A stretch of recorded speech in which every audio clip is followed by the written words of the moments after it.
नमस्कार, राम राम जी, जय माता दी। मैं आचार्य वीरेंद्र एस्ट्रो वास्तु गुरु यूट्यूब चैनल पर आपका स्वागत करता हूं, हार्दिक अभिनंदन करता हूं। चलिए इस चैनल के माध्यम से हम बचाएं अपनी संस्कृति को, अपने धर्म को और साधु संतों, आचार्यों, महापुरुषों द्वारा दी गई जो हमें वाणी है उस वाणी को हम घर घर तक कैसे पहुंचा पाएं, यही इस चैनल का मुख्य उद्देश्य है। वीडियो को अंत तक जरूर देखिएगा। आज की इस वीडियो में मैं आपको पूजा से संबंधित कुछ ऐसी जानकारी दूंगा। बहुत छोटी छोटी बातें हैं, लेकिन इनका जो फल है वो बड़ा कई गुना होकर के उसका फल हमें मिलता आएगा। इसलिए उस पूजा की व्यवस्था में कुछ छोटी छोटी बातों का अपने को ध्यान रखना है। चैनल को आप सब्सक्राइब जरूर करें। जो भी हमारे कॉन्टैक्ट्स हैं, जो हमारे शुभचिंतक हैं, उनको इस चैनल को आप शेयर जरूर कीजिएगा, उनको लिंक भेजिएगा। और कभी कोई बात आपने पूछनी हो, कहनी हो, तो आप जो कमेंट बॉक्स है वहां जाकर के आप अपनी बात भी रख सकते हैं। चलिए आज की इस पूजा में मैं आपसे सबसे पहले यही बात करूंगा कि जब हम पूजा करते हैं तो कुछ बिंदु मैं आपको आज ऐसे दूंगा कि पूजा तो आप कर ही रहे हैं, लेकिन पूजा के साथ साथ कुछ छोटी छोटी बातें हैं जिनका अगर हम अपने जीवन में प्रयोग करेंगे तो उस पूजा का लाभ ये आपको कई गुना होकर के मिलता है। जब हम मंदिर में खड़े होते हैं तो भगवान को कभी भी एक हाथ से प्रणाम ये नहीं करना चाहिए। हमारे सामने कोई चित्रपट है, हमारे सामने कोई मूर्ति है, हमारे सामने कोई भी फोटो फ्रेमिंग है, या मंदिर में हम जा रहे हैं, मूर्तियां हैं, कभी भी भगवान के मंदिर में या भगवान को जब भी हम प्रणाम करते हैं तो एक हाथ से प्रणाम नहीं होता, दोनों हाथों से प्रणाम होना चाहिए। इसके अलावा जो हमारे बड़े हैं, बुजुर्ग हैं, वृद्ध हैं, जो भी हमसे बड़ा है, उसको भी कभी भी एक हाथ से प्रणाम ये नहीं करना चाहिए।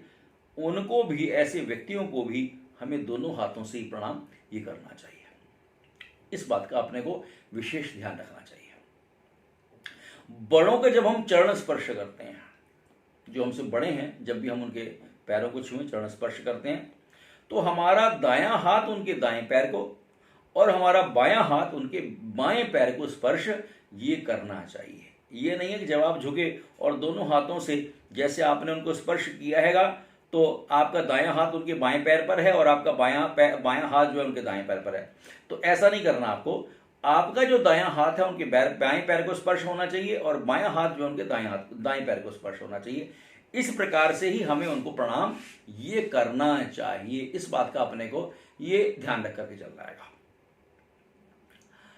कभी भी जब हम पूजा करते हैं तो दीपक से दीपक को नहीं जलाना चाहिए। कई बार हमने एक दीपक जलाया, उसी दीपक से हमने दूसरा दीपक जला लिया है। तो इस प्रकार से जो है अपने को दीपक से दीपक कभी भी जलाना ये नहीं जलाना चाहिए। इस बात का भी प्रयास ये अपने को करना चाहिए। जब भी हम कोई जाप करते हैं, कोई पूजा करते हैं, कोई माला फेर रहे हैं, तो प्रयास करें उस माला को फेरते समय हमारी जीभ, जी हाँ जीभ, उसमें कोई हलचल नहीं होनी चाहिए। जीभ हिलने डुलनी नहीं चाहिए जब हम कोई मंत्र कर रहे हैं। और हमारे जो होठ हैं वो भी नहीं हिलने चाहिए। समझिए बात को। जब हम माला फेरते हैं तो माला फेरते समय उस समय अपने होठ नहीं हिलने चाहिए और हमारी जीवा, इसमें भी हलचल, जीवा भी नहीं हिलनी चाहिए। ऐसे जाप को हम बोलते हैं उपांशु जप। क्या कहते हैं? ऐसे जाप को बोलते हैं उपांशु जप। और जो ऐसा उपांशु जप करता है, यानी माला फेरते समय जिसके ना तो होठ हिलते हैं और ना जीवा हिलती है, ऐसे जप को उपांशु जप करते हैं। और इस उपांशु जप का जो लाभ है वो सहस्त्र गुना है, 1000 गुना अपने को लाभ मिलता है जो हम पूजा करते हैं।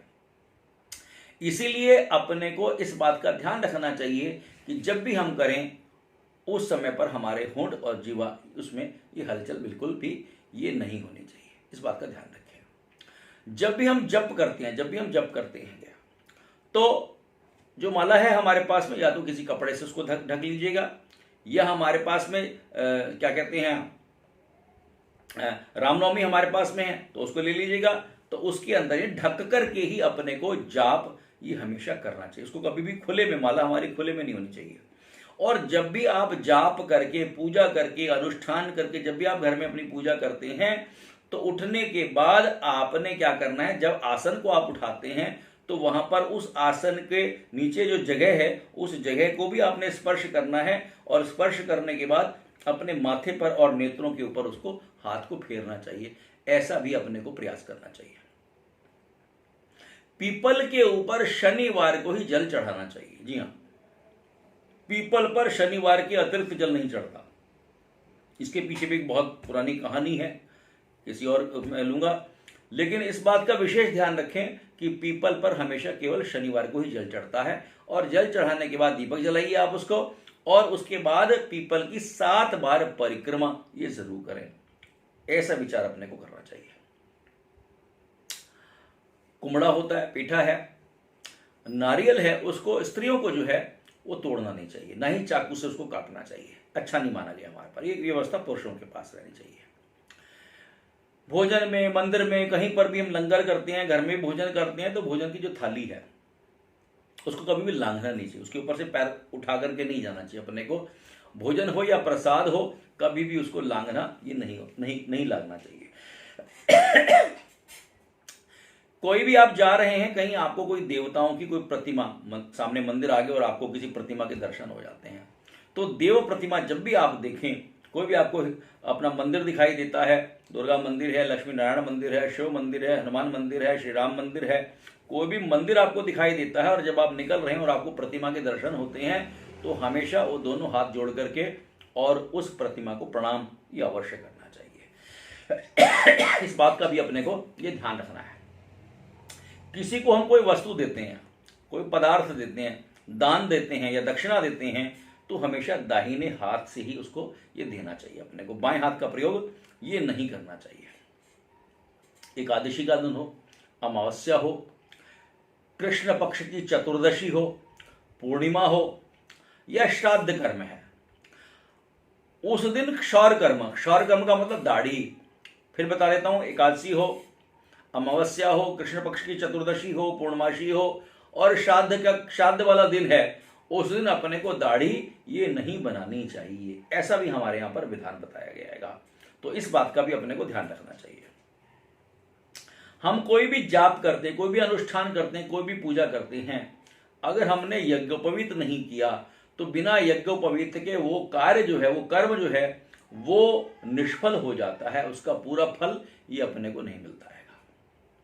देवताओं को जो अक्षत है धो करके और 3 बार चढ़ाना चाहिए, और पितरों को चावल यानी अक्षत धो करके वो 1 बार चढ़ाना चाहिए। ऐसा भी हमारे यहां पर ये बताया गया है। देखिए, पत्र मतलब पत्ते, पुष्प यानी फूल, फल आप समझते ही हैं। जब भी भगवान को चढ़ाएं, यानी पत्र है, पुष्प है या फूल है, जब भी भगवान को चढ़ाते हैं तो उनका मुंह जो है वो कभी भी नीचे करके नहीं चढ़ाना चाहिए। जैसे वो चीज पैदा होती है, जैसे वो उगती है, उसी अवस्था में, जैसे वो उत्पन्न हुआ है, उसी अवस्था में ही भगवान को वो अर्पित करना चाहिए। लेकिन केवल बेलपत्र ऐसा है जिसकी डंडी को तोड़ देते हैं हम और उसके बाद जो है उल्टा करके हम उसको भगवान शिव पर ये चढ़ाते हैं। केवल बेलपत्र के बारे में ऐसा एक्सेप्शनल अपवाद है, बाकी सभी चीजें जैसे उत्पन्न हुई हैं वैसे ही भगवान शिव को चढ़ाई जाती हैं। लेकिन बेलपत्र ऐसा है जो कि जिसकी डंडी तोड़ करके और हम उसको उल्टा जो है वो हमेशा चढ़ाते हैं। पान की डंडी का जो आगे वाला भाग होता है उसको भी हम हमेशा तोड़ करके ही परमात्मा को चढ़ाना ये चाहिए। सड़ा हुआ पान हो, सड़े हुए फूल हो, सड़े हुए फल हो, कभी भी ऐसी चीजें जो सड़ी हुई हैं वो भगवान को अर्पित ये नहीं करनी चाहिए। कमल का जो फूल है ये 5 रात्रि तक ये बासी नहीं माना जाता, उसको हम शुद्ध मानते हैं, वो चढ़ाया जा सकता है। ऐसे ही जो तुलसी दल है वो 10 रात्रि तक हम तुलसी दल को शुद्ध मानते हैं, वो अपवित्र नहीं होता, वो शुद्ध रहता है, भगवान को चढ़ाया जा सकता है, ऐसा कहते हैं।